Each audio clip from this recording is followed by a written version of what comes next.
बिस्मिल्लाहिर्रहमानिर्रहीम। तमाम देखने और सुनने वालों को जमशेद अख्तर का सलाम। उम्मीद है आप सब खैरियत से होंगे। जैसा कि आपके इल्म में है कि बजट पेश हुआ है, बजट फाइनेंस बिल 2024, जिसमें बहुत ज़्यादा टैक्स कलेक्शन का कहा गया है, तजावीज़ दी गई है कि एफबीआर कितनी टैक्स कलेक्शन करेगा, जिसमें 18,877 अरब रुपए का बजट पेश हुआ है। तो इस बजट में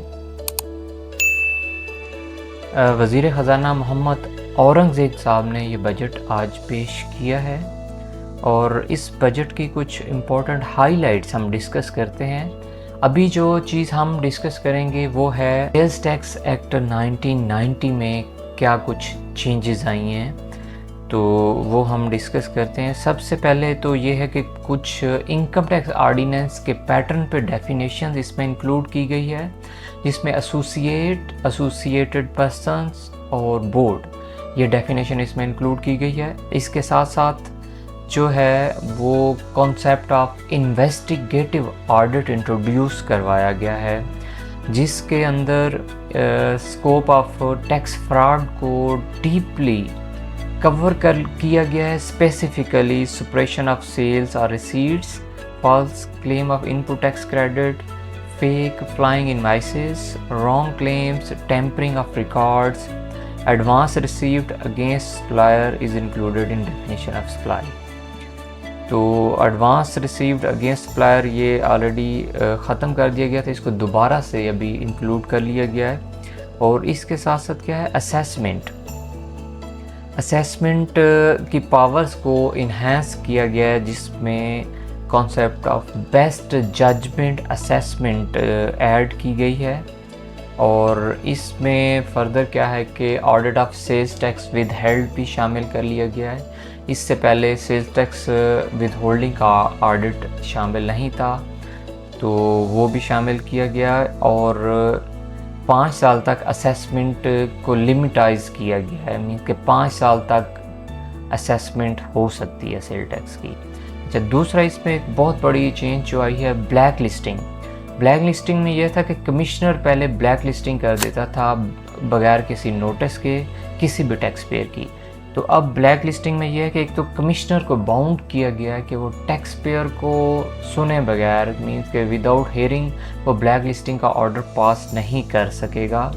और इसके साथ साथ फर्दर ये है कि चीफ कमिश्नर को इख्तियारात दिए गए हैं कि अगर कोई कमिश्नर ब्लैक लिस्टिंग का कोई ऑर्डर करता है तो उसको चीफ कमिश्नर सुन सकता है, रिव्यू कर सकता है, ख़ुद भी कर सकता है, या कमिश्नर की या टैक्स पेयर की रिक्वेस्ट पे भी करें।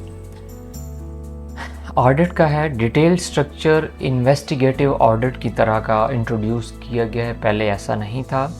और ऑडिट का जो स्कोप है वो अंडर सेक्शन 25 उसको बढ़ा दिया गया है कि बेस्ट जजमेंट असेसमेंट भी इसमें शामिल कर दी गई है, इन्वेस्टिगेटिव ऑडिट को भी इंट्रोड्यूस किया गया है। और दूसरी ये चीज़ है कि जो भी ऑफिसर है एफबीआर का, वो असिस्टेंट कमिश्नर के रैंक से नीचे का ऑफिसर इसको नोटिस नहीं करेगा और वो तमाम की तमाम इंफॉर्मेशन हासिल कर सकता है इनकम टैक्स से या किसी थर्ड पार्टी से या विद होल्डिंग स्टेटमेंट से या फाइनेंशियल स्टेटमेंट से। तो ये पावर्स दे दी गई हैं सारी की सारी असिस्टेंट कमिश्नर को। जब फर्दर इसमें है कि filing of sale tax return की जो पावर्स हैं वो दे दी गई हैं। इसमें क्या है कि अगर ऑफिसर ऑफ इनलैंड रेवेन्यू अगर किसी भी टैक्स पेयर को टैक्स फ्रॉड में मुर्तकब उसका पाए या उसे पता चले, तो वो क्या है कि बाउंड कर सकता है, वो मांग सकता है 15 साल की टैक्स रिटर्न्स की फाइलिंग सेल्स टैक्स की। और अगर कोई उसमें टैक्स फ्रॉड में नहीं है तो वैसे वो किसी को करना चाह रहा है, तो उस केस में फिर वो 5 साल तक वो रिक्योर कर सकता है टैक्स रिटर्न्स।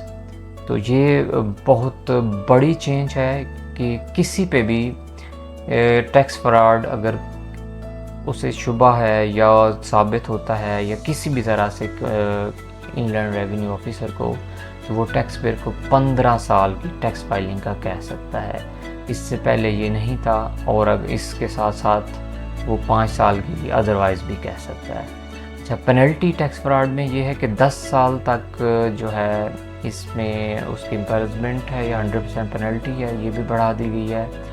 और पेनल्टी लाइसेंस्ड इंटीग्रेटर की भी है कि अगर लाइसेंस इंटीग्रेटर किस सिस्टम की इंटीग्रेशन करता है और किसी वजह से वो FBR से इंटीग्रेट नहीं होता, तो जो इंटीग्रेटर होगा जिसने FBR से लाइसेंस लिया तो उसे 1 मिलियन की पेनल्टी भी हो सकती है। तो इसके साथ साथ डिफ़ॉल्ट सरचार्ज की सजेशन ये दी गई है कि काइबर प्लस 3% कर दिया जाए। और जो इसके साथ एक और इम्पोर्टेंट है, पेंडिंग अपील्स अगर किसी की हैं तो वो 16 जून से अब 16 सितंबर तक एक्सटेंड कर दी गई हैं कि वो अपनी पेंडिंग जो केसेस हैं वो देख सकता है। अच्छा, changes in rates and withholding of exemption, ये बहुत इम्पोर्टेंट है कि सेल्स टैक्स में रेट्स में क्या चेंजेस आई हैं, अगर एग्जेम्पशन थी तो वो किन किन की विड्रॉ हुई है। ये बहुत इम्पोर्टेंट एरिया है जिसमें डायरेक्टली सेल टैक्स रेट का इम्पैक्ट आया है। सबसे पहले तो DAP जो खाद है इसके ऊपर सेल टैक्स 18% कर दिया गया, इससे पहले ये 5% था। और जितनी तरह की भी स्टेशनरी है, चाहे वो रेज़र हैं, पेंसिल्स हैं, शॉर्पनर है, उस पर जो टैक्स है वो 10% बढ़ा दिया गया है। और सब्ज़ियाँ और फ्रूट जो अफ़गानिस्तान से इंपोर्ट हो रहे थे वो पहले एग्जेम्प्ट थे, उस पर अब 18% सेल टैक्स लगा दिया गया है। और इसी तरह न्यूज़ प्रिंट्स और बुक्स पे भी सेल्स टैक्स 10% स्टैंडर्ड रेट पे लगा दिया गया है। और फर्दर इसमें जो और बड़ी चेंजेस आई है वो ये है कि मेडिकल इक्विपमेंट्स की जितनी भी सप्लाईज़ हैं, चाहे वो कार्डियक है या इंडो सर्जरी है, इंडोस्कोपी है, तो इन तमाम के ऊपर जो सेल टैक्स है वो 18% ऐड हो गया। इससे पहले ये एग्जेम्प्ट थी।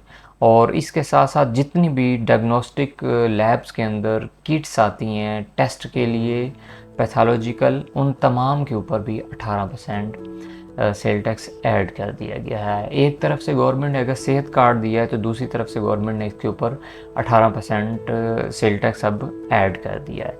अच्छा, फर्दर है सप्लाईज़ और import of machinery for industrial in tribal areas. FATA के लिए जो सेल्स टैक्स की एग्जेम्पशन थी उसको ख़त्म करके अब 6% सेल टैक्स लगा दिया गया है टैक्स ईयर 2025 के लिए।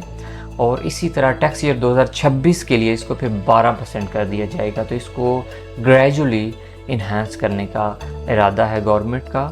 और इसी तरह जो इलेक्ट्रिसिटी सप्लाईज़ हैं वो भी सेम रेट्स के साथ, पहले वो एग्जेम्प्ट थी, उस पे भी अब सेल्स टैक्स जो है वो 6% 2025 के लिए और 2026 के लिए अब 12% तजवीज़ किया गया है। इसी तरह एग्जेम्पशन ट्राइबल एरियाज़ की ख़त्म करके सेल्स टैक्स जो है वो 6% कर दिया गया है। और बेकरी आइटम्स जो हैं उनके ऊपर 10% सेल टैक्स कर दिया गया है। पोल्ट्री और कैटल फीड को भी बढ़ाकर उसके ऊपर जो टैक्स है वो 10% कर दिया गया। इससे पहले ये एग्जेम्प्ट था। तो पोल्ट्री फार्मिंग है चाहे वो कैटल फार्मिंग है, उसके ऊपर उनकी जो फीड है उसके ऊपर टैक्स लगा दिया गया है 10%। तो इससे उनकी मीट की कॉस्ट भी बढ़ेगी और उसकी ओबियसली प्राइस में भी इजाफा होगा, अल्टीमेटली कंज्यूमर को चार्ज होनी है। फर्दर है कि जो एग्रीकल्चर ट्रैक्टर्स हैं उसके ऊपर भी अगर आप ख़रीदते हैं तो 10% सेल टैक्स उस पर भी लगा दिया गया है। और LPG रेट्स को भी बढ़ा दिया गया है। पहले इसके ऊपर जो सेल टैक्स था वो 10% था, अब इसको 18% कर दिया गया है। इसी तरह जो है लोकल मैन्युफैक्चरिंग फैब्रिक जो है, फैब्रिक कपड़े के ऊपर जो है वो 18% सेल टैक्स कर दिया गया, इससे पहले 15% था। और हाइब्रिड व्हीकल जो हैं इनके ऊपर भी सेल्स टैक्स 18% कर दिया गया है, जो कि पहले 5.5% और 12.5% था, उसको बढ़ाकर अब 18% कर दिया गया है। अच्छा, फर्दर इसमें है टैक्स रेट ऑन कंप्यूटर और लैपटॉप्स पे जो टैक्स है वो भी 5% से बढ़ाकर अब 10% कर दिया गया है। और सेल फोन्स के ऊपर भी टैक्स जो है वो प्राइस के साथ साथ मेंशन था कि सेपरेट कितनी प्राइस पे कितना टैक्स होगा, तो उसको भी 18% कर दिया गया है। जितने भी सेल फोन्स हैं, एंड्रॉयड फ़ोन्स हैं, उनके ऊपर 18% हो गया है। और इसी तरह जो रॉ मटेरियल मेडिसिन में यूज़ होगा उसके ऊपर भी 18% सेल टैक्स कर दिया गया है फार्मास्यूटिकल इंडस्ट्री के लिए। और फर्दर है कि जो सेल टैक्स विद हेल्ड के रेट्स हैं कि किसी भी किस्म की टैक्सेबल सप्लाई होगी, कोल की होगी, वो जिप्सम की हो, प्लास्टिक का वेस्ट हो, क्रश हो, तो जो भी पेमेंट कर रहा होगा पेयर उसने क्या करना है 80% ऑफ सेल्स टैक्स जो भी वैल्यू होगी वो विद हेल्ड करके गवर्नमेंट को जमा करवाना है। तो ये था सेल्स टैक्स में जो मेजर चेंजेस आई हैं, ये मैंने आपसे शेयर की हैं। और ये जो चेंजेस आई हैं और इसको जो कंपाइल किया है उसमें हम एज ए टीम ने कंपाइल किया है, जिसमें हमें असिस्ट किया है आदिल अमीन साहब, खुर्रम शहजाद साहब और मैं इटसेल्फ। तो ये जो अमेंडमेंट्स आई हैं ये आपके सामने रखी हैं। मैं इनका मशकूर हूँ कि टाइमली इन्होंने टाइम निकाला और ये अमेंडमेंट्स कंपाइल की हैं ताकि आपके साथ टाइमली शेयर की जा सके। तो ये सेल्स टैक्स के हवाले से ये चीज़ें थी। तो इंशाल्लाह बाकी चीज़ें फिर शेयर करेंगे नेक्स्ट वीडियो के साथ। और अगर आपकी कोई क्यूरी हो तो आप कमेंट सेक्शन में शेयर भी कर सकते हैं, और ये कमेंट्री लिंक में डिस्क्रिप्शन में भी मौजूद है, वहाँ से आप डाउनलोड भी कर सकते हैं। उम्मीद है आपको ये वीडियो पसंद आई होगी। कोशिश की है कि जो मेजर चेंजेस हैं वो टाइमली बेसिस पे आप लोगों के साथ शेयर की जाए। तो बज़ाहिर देखने में तो लग रहा है कि कोई टैक्स नहीं है, मगर बहुत सारे इंडस्ट्रीज़ का एग्जेम्प्ट से निकाल कर उसे टैक्सेबल कर दिया गया है। तो इसका एक ऑब्वियसली यकीनन एक बड़ा इम्पैक्ट होगा गवर्नमेंट के रेवेन्यू कलेक्शन में, जो कि 18 ट्रिलियन का गवर्नमेंट ने अनाउंस किया है। तो उम्मीद है गवर्नमेंट जो है एक्सपेंडिचर को भी कम करेगी, अपने रेवेन्यू कलेक्शन को बढ़ाएगी, जिससे क्या होगा कि इकॉनमी जो है वो स्मूथ चलनी चाहिए, इन्फ्लेशन कम होनी चाहिए और लोगों को रोज़गार मिलना चाहिए। और फर्दर इसके साथ साथ टैक्स पेयर को एक तहफ़्फ़ुज़ और एक अच्छा बिजनेसमैन को प्रोटेक्शन के साथ वो मिलनी चाहिए ताकि वो अपना बिज़नेस रन कर सके और लोगों के लिए रोज़गार का सबब बन सके, गवर्नमेंट के लिए टैक्स कलेक्शन का सबब बन सके। तो ये तमाम चीज़ें इंटरलिंक हैं। होपफुली पाकिस्तान जल्द ही अपने पाँव पे खड़ा होगा। इजाज़त दीजिए, अल्लाह हाफ़िज़। मिलते हैं इंशाल्लाह एक नई वीडियो के साथ। अस्सलाम।